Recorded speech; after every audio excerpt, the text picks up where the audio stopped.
Hello student, आपका स्वागत है my YouTube channel react chemistry पर। तो सभी बच्चों को नमस्ते।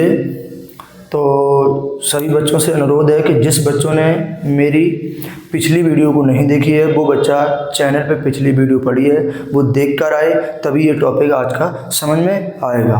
तो ज़्यादा समय ना लेते हुए अपनी वीडियो को स्टार्ट करते हैं। तो आज के जो टॉपिक रहेंगे मोस्ट इम्पॉर्टेंट रहेंगे और वो भी बहुत अच्छी ट्रिक से आपको समझाए जाएंगे। ठीक है, तो पहला टॉपिक आज का कौन सा है? अर्धपारगम झिल्ली। ठीक है, अर्धपारगम झिल्ली यदि आपको पता नहीं है तो आपको आगे के नेक्स्ट टॉपिक जो पढ़ाएंगे वो आपको समझ में नहीं आएंगे। तो अर्धपारगम झिल्ली क्या है लिखने की जरूरत नहीं है, अभी हम बोल दे रहे हैं। अपनी सभी लोग अपनी कॉपी में आराम से लिख लें, सभी लोग अपनी कॉपी में आराम से लिख लें। ठीक है, तो इसकी परिभाषा क्या है? बहुत ही सरल है। वह झिल्ली जो विलायक के अणुओं को निकल जाने देती है परंतु विलेय के अणुओं को नहीं निकलने देती है, अर्धपारगम झिल्ली कहलाती है। तो क्या परिभाषा दोबारा सुन लीजिए बहुत आराम से। वह झिल्ली जो विलायक के अणुओं को निकल जाने देती है परंतु विलेय के अणुओं को नहीं निकलने देती है, अर्धपारगम झिल्ली कहलाती है। बहुत सरल है, सभी लोग बच्चे अपनी कॉपी में लिख लें। ठीक है, तो ये अर्धपारगम झिल्ली की परिभाषा हो गई। तो अर्धपारगम झिल्ली में जैसे कौन कौन सी आती है, इनके प्रकार कितने हैं? इनके दो प्रकार के होते हैं, है ना। पहला प्रकार क्या है इसका? प्राकृतिक है। कौन सी है? प्राकृतिक, है ना, प्राकृतिक है, अर्धपारगम झिल्ली है। ठीक, और नंबर दो कौन सी है? कृत्रिम है। कौन सी है? नंबर दो कृत्रिम अर्धपारगम झिल्ली है। ठीक है, तो प्राकृतिक में कौन कौन सी आती है? अंडे की झिल्ली। कौन सी आती है? अंडे की झिल्ली। ठीक है, अंडे की झिल्ली, या कौमा कौन सी है? अंगूर की झिल्ली। कौन सी है?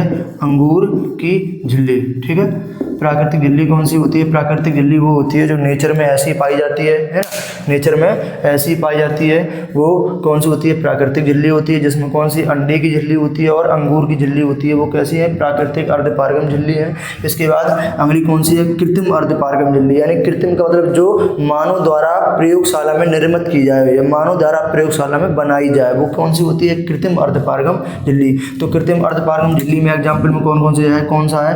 Copper ferrocyanide. क्या नाम है? Copper ferrocyanide. सूत्र क्या होता है? Cu2FeCN6। क्या होता है? Cu2FeCN6। ठीक है ना।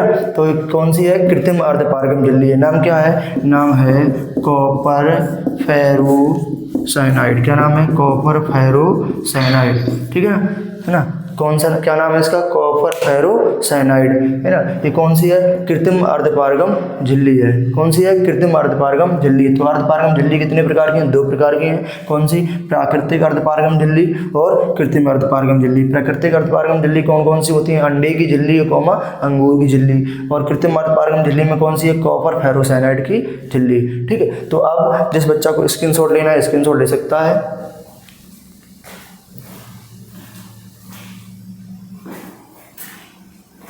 चलिए बढ़ते हैं इसकी नेक्स्ट टॉपिक की तरफ जो बहुत इंपॉर्टेंट है, जिसका नाम है परासरण। क्या नाम है?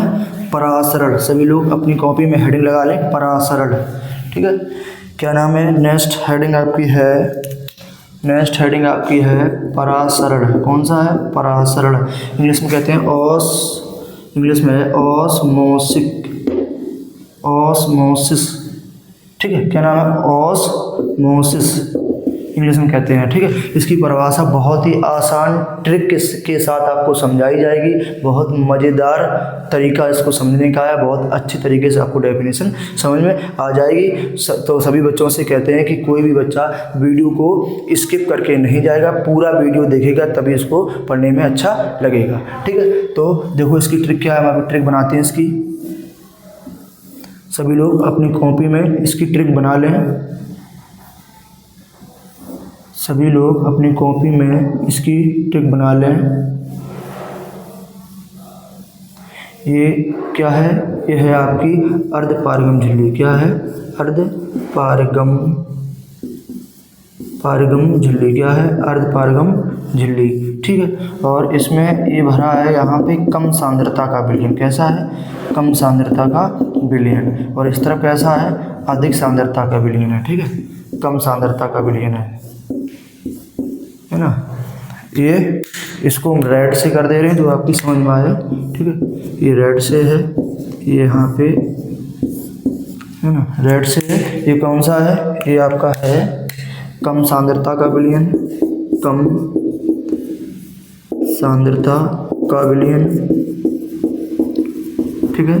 और ये कैसा है, ये है अधिक सांद्रता का विलयन, कैसा है, अधिक सांद्रता का विलयन, कैसा है, अधिक सांद्रता का विलयन, ठीक है। यहाँ पे है स्वतः प्रवाह, प्रवाह है ना, क्या है, स्वतः प्रवाह, यहाँ पे लिख दो परासरण, परासरण, ठीक है। देखो ट्रिक इसकी बनके तैयार हो गई है, ट्रिक इसकी बनके तैयार हो गई है, बहुत ही आसान ट्रिक है। यहाँ है विलायक के अणुओं का, विलायक के अणुओं का, तो देखो बहुत ही आसान तरीका है इसका याद करने का। क्या है, देखो विलायक के अणुओं का क्या है, परासरण की परिभाषा बहुत सरल है, बहुत इंपॉर्टेंट है। क्या है, विलायक के अणुओं का कम सांद्रता के विलयन से अर्ध पारगम झिल्ली द्वारा अधिक सांद्रता के विलयन की ओर स्वतः प्रवाह परासरण कहलाता है। बहुत ही सरल है, एक बार दोबारा देख लो। विलायक के अणुओं का कम सांद्रता के विलयन से अर्ध पारगम झिल्ली द्वारा अधिक सांद्रता के विलयन की ओर स्वतः प्रवाह परासरण कहलाता है। सभी बच्चे अपनी कॉपी में नोट कर लें इसकी परिभाषा, और जिस बच्चा को इसका स्क्रीनशॉट लेना है स्क्रीनशॉट ले सकता है। तो अब देखते हैं इसकी एग्जाम्पल की तरफ। एग्जाम्पल क्या है, इसके एग्जाम्पल ये है कि आप दो समान आकार के कच्चे अंडे ले लो। यहाँ लिखेंगे नहीं, आप लोग अपनी कॉपी में लिख लेना, हम समझा दे रहे हैं। दो समान आकार के आप कच्चे अंडे ले लो और उन पर तनु HCl डाल दो। क्या डाल दो, तनु HCl डाल दो। तो क्या हो जाएगा, उनके छिलके को आप सावधानी पूर्वक आराम से हटा लीजिए। क्या कर लीजिए, उनके छिलके को आप सावधानी पूर्वक आराम से हटा लीजिए। और एक अंडा को आप साधारण पानी में डाल दीजिए और दूसरे अंडा को आप नमक के संतृप्त विलयन में डाल दीजिए। तो कुछ समय बाद देखेंगे आप, जो साधारण पानी में अंडा होगा वो फूल जाता है और जो नमक के संतृप्त विलयन में अंडा होगा वो सिकुड़ जाता है। यह केवल किसके द्वारा होता है, यह केवल परासरण के द्वारा होता है। किसके द्वारा होता है, यह केवल परासरण के द्वारा होता है। ये इसका एग्जाम्पल है। तो सभी बच्चा इसको एग्जाम्पल में कॉपी में नोट कर लेना, जो हमने अभी आपको समझाया अच्छे से समझकर वीडियो को रोक कर एग्जाम्पल इसका लिख लेना, ठीक है। तो अब बढ़ते हैं परासरण दाब की ओर। किसकी ओर, परासरण दाब की ओर। बहुत ही इंपॉर्टेंट टॉपिक है परासरण दाब, है ना, पेपर में आने की पूरे चांस है कई बार परासरण दाब, ठीक है। तो देखते हैं परासरण दाब क्या होता है। सभी बच्चा अपनी कॉपी में हेडिंग डाल लें परासरण दाब। सभी बच्चा अपनी कॉपी में हेडिंग लगा लें परासरण दाब, ठीक है ना। क्या हो जाएगा इसका, यहाँ लिख दो परासरण दाब, है ना। इंग्लिश में होता है ऑस्मोटिक प्रेशर। क्या होता है, ऑस्मोटिक प्रेशर, ठीक है, ऑस्मोटिक प्रेशर, है ना। क्या है, परासरण दाब, है ना। इसकी बहुत ही सरल परिभाषा से आपको समझाएंगे। देखते हैं कैसी इसकी परिभाषा है, अच्छे तरीके से ट्रिक द्वारा आपको समझाएंगे हम, ठीक। सभी बच्चा अपनी कॉपी में हेडिंग लगा लें परासरण दाब और देखते हैं इसकी ट्रिक बनाते हैं। क्या इसकी याद करने की ट्रिक बनाते हैं, कैसे इसको आपको याद करना है, ठीक है। सभी लोग अच्छे तरीके से देखो इसको और कॉपी में बना लो, और इसको कॉपी में बना लो, ठीक। यहाँ ये अर्ध पारगम झिल्ली लगा दी हमने बीच में। क्या लगा दी, अर्ध पारगम झिल्ली लगा दी। ये इसकी अर्ध पारगम झिल्ली है, ठीक। और इसमें क्या है, इसमें क्या भरा है, विलायक भरा है ना। इस पात्र में क्या है, ये विलायक भरा है, ठीक। और इसमें क्या है, विलयन भरा है। क्या भरा है, विलयन भरा है। और बीच में क्या लगा है, अर्ध पारगम झिल्ली। क्या है, अर्ध पारगम झिल्ली है। क्या है, अर्ध पारगम झिल्ली है, ठीक है ना। और यहाँ पे क्या है, एक प्रेशर लगेगा। कौन, यहाँ पे क्या है, एक प्रेशर लगेगा। इसको इस प्रकार से दिखा दे रहे हैं, इसको इस प्रकार से दिखा दे रहे हैं, इसको थोड़ा बड़ा कर दीजिए। इस प्रकार से दिखा दे रहे हैं। एक प्रेशर है जिसे कहते हैं अनुप्रस्थ, क्या कहते हैं, अनुप्रस्थ दाब। अनुप्रस्थ दाब कोष्ठक में इसको करा दे रहे हैं परासरण दाब। क्या करा दे रहे हैं, परासरण दाब, ठीक है। तो बहुत इंपॉर्टेंट है, ठीक है। देखते हैं इसकी परिभाषा। हमने बहुत अच्छे तरीके से ट्रिक बना दी है और आपको बहुत अच्छे तरीके से समझ में आ जाएगी। तो देखते हैं इसकी परिभाषा कैसे डिफाइन करते हैं। विलयन तथा विलायक को अर्धपारगम झिल्ली द्वारा अलग रख लेते हैं। जब विलयन और विलायक को हम अर्धपारगम झिल्ली द्वारा अलग रख लेंगे तो परासरण क्रिया शुरू हो जाएगी। परासरण क्रिया कब शुरू होती है? जब हम विलयन और विलायक को अर्धपारगम झिल्ली द्वारा अलग रख लेते हैं। क्यों? क्योंकि विलायक जो अर्धपारगम झिल्ली होती है वो क्या होती है? विलायक के अणुओं को निकल जाने देती है, विलय के अणुओं को नहीं निकलने देती। तो विलायक के अणु जो कहाँ जाएंगे? विलयन में जाएंगे। लेकिन ऐसा नहीं होना चाहिए, विलयन में विलायक के अणु नहीं जाना चाहिए। तो क्या होता है कि विलयन तथा विलायक को अर्धपारगम झिल्ली द्वारा अलग रख लेते हैं। अब विलयन का, इसकी परिभाषा है ना, विलायक का विलयन में, किसका? विलायक का विलयन में। चूंकि विलायक के अणु विलयन में जा रहे हैं तो परासरण किसमें रोकेंगे हम? विलायक का विलयन में। किसमें रोकेंगे? विलायक का विलयन में। तो विलायक का विलयन में परासरण रोकने के लिए विलयन पर डाले गए बाहरी दाब को परासरण दाब कहते हैं। बहुत सरल है, आराम से अच्छे तरीके से इसको दोबारा देखते हैं। विलयन तथा विलायक को अर्धपारगम झिल्ली द्वारा अलग रख लेते हैं। विलायक का विलयन में इसलिए कह रहे हैं क्योंकि विलायक के अणु विलयन में जाएंगे, इसलिए कह रहे हैं। तो विलायक का विलयन में परासरण रोकने के लिए विलयन पर डाले गए बाहरी दाब को परासरण दाब कहते हैं। बहुत ही सरल है। अच्छा, इसकी अथवा वाली परिभाषा जिसको लिखना है वो अथवा वाली परिभाषा कैसे लिखेगा? बहुत ही सरल है। देखो इसकी अथवा वाली परिभाषा, विलायक का विलयन में परासरण रोकने के लिए विलयन पर डाले गए अनुप्रस्थ दाब को परासरण दाब कहते हैं। ये इसकी अथवा वाली परिभाषा है। क्या अथवा वाली? दोबारा एक बार सुन लीजिए। विलायक का विलयन में परासरण रोकने के लिए विलयन पर डाले गए अनुप्रस्थ दाब को परासरण दाब कहते हैं। चूंकि विलायक का विलयन में इसलिए परासरण रोकेंगे क्योंकि विलायक के अणु अर्धपारगम झिल्ली द्वारा निकल जाते हैं, विलयन के नहीं निकलेंगे। तो इसलिए विलायक का विलयन में परासरण होगा तो उसको रोकने के लिए हम एक अनुप्रस्थ दाब लगाएंगे, उसी को क्या कहेंगे? परासरण दाब कहेंगे। ठीक है। अब जिसको इसका स्क्रीनशॉट लेना है, इस चित्र का स्क्रीनशॉट ले सकता है।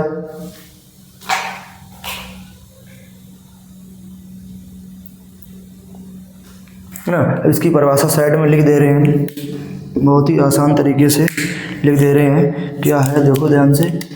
विलायक का विलयन में परासरण रोकने के लिए विलयन पर डाले गए बाहरी दाब को, या विलयन पर डाले गए, क्या लिख दो? अनुप्रस्थ दाब को परासरण दाब कहते हैं। क्या कहते हैं? परासरण दाब कहते हैं, है ना, दाब कहते हैं। बहुत सरल परिभाषा है। इसकी दो परिभाषा बताई। पहली कौन सी बताई है ना? पहली कौन सी बताई है? पहली बताई है हमने कि विलयन तथा विलायक को अर्धपारगम झिल्ली द्वारा अलग रख लेते हैं। विलायक का विलयन में परासरण रोकने के लिए विलयन पर डाले गए बाहरी दाब को परासरण दाब कहते हैं। अब ये कौन सी है? ये कौन सी है? अथवा वाली। कौन सी है? अथवा वाली सरल परिभाषा है कि विलायक का विलयन में परासरण किसमें हो रहा है? विलायक का विलयन में हो रहा है। तो विलायक का विलयन में परासरण रोकने के लिए विलयन पर डाले गए अनुप्रस्थ दाब को परासरण दाब कहते हैं। ठीक है। तो अब इसका अगला पॉइंट क्या है? परासरण दाब को किससे करते हैं? पी से प्रकट करते हैं, कैपिटल पी से। यानी लिख दो, परासरण दाब को पी से प्रकट करते हैं। किससे करते हैं? पी से प्रकट करते हैं। ठीक, परासरण दाब को पी से प्रकट करते हैं। ठीक, अगला पॉइंट क्या हो जाएगा? परासरण दाब का मात्रक क्या होता है? वायुमंडल। क्या होता है? परासरण दाब का मात्रक क्या होता है? वायुमंडल होता है। ठीक है। ठीक है, बहुत ही मेहनत करनी पड़ती है वीडियो बनाने के लिए। ठीक है। हाँ, तो परासरण दाब का मात्रक क्या होता है? वायुमंडल। यहाँ लिख लो, परासरण दाब का मात्रक या इकाई एक ही बात होती है। मात्रक या इकाई क्या होता है? वायुमंडल होता है। क्या होता है? वायुमंडल होता है। वायुमंडल होता है। ठीक है ना। इसके दो पॉइंट बहुत इंपॉर्टेंट है। कौन सा? परासरण दाब को पी से प्रकट करते हैं। परासरण दाब का मात्रक क्या होता है? वायुमंडल होता है। स्क्रीनशॉट लेना है, आप लोग स्क्रीनशॉट ले सकते हैं। ठीक है। तो आज के टॉपिक कौन से 3 आज के टॉपिक पढ़ाई गए हैं, कौन कौन से हैं। एक तो आपकी अर्धपारगम झिल्ली है, इसकी परिभाषा क्या बताई थी हमने कि वह झिल्ली जो विलायक के अणुओं को निकल जाने देती है और विलेय के अणुओं को नहीं निकलने देती है, अर्धपारगम झिल्ली कहलाती है। ये कितने टाइप की होती है? 2 टाइप की होती है। कितने टाइप्स की होती है? 2 टाइप्स की होती है। कौन कौन सी? प्राकृतिक और कृत्रिम। प्राकृतिक में कौन कौन सी बताई हमने? अंडे की झिल्ली और अंगूर की झिल्ली। कृत्रिम में कौन सी है? कॉपर फेरोसाइनाइड की झिल्ली। ठीक है, अब बताइए, अब अगला कौन सा टॉपिक था? परासरण। तो परासरण में क्या था? विलायक के अणुओं का कम सांद्रता के विलयन से अर्धपारगम झिल्ली द्वारा अधिक सांद्रता के विलयन की ओर स्वतः प्रवाह क्या कहलाता है? परासरण कहलाता है। जब भी विलीन और विलायक के बीच में अर्धपारगम झिल्ली लगेगी तो परासरण क्रिया शुरू होगी। वो परासरण क्रिया किसकी ओर होगी? विलायक से विलीन की ओर। क्यों होगी? क्योंकि विलायक के अणु किसके द्वारा? अर्धपारगम झिल्ली द्वारा निकल जाते हैं, अर्धपारगम झिल्ली द्वारा निकल जाते हैं। तो ये किसकी परिभाषा थी? परासरण की। ठीक है, और एग्जाम्पल भी हमने आपको कच्चे अंडे को लेकर बताया था, तो उसको आप वीडियो रोक कर और बैक करके देख लेना, तो आपको समझ में आ जाएगा। ठीक, कौन सा टॉपिक था?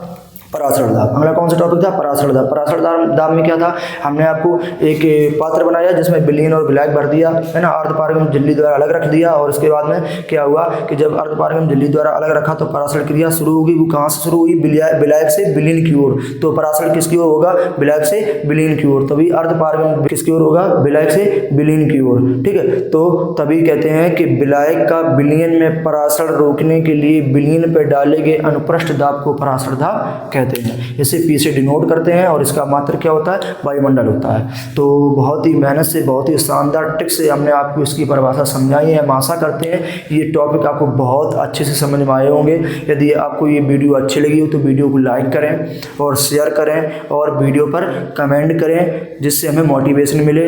यदि मेरे आप चैनल पर नए हो तो चैनल को सब्सक्राइब कर लें, जिससे कि आपको मेरी न्यू वीडियो बहुत ही शानदार ट्रिक के साथ आपके चैनल पर आ सकें। ठीक है, तो मिलते हैं नेक्स्ट वीडियो में। तब तक की सभी बच्चों को नमस्ते।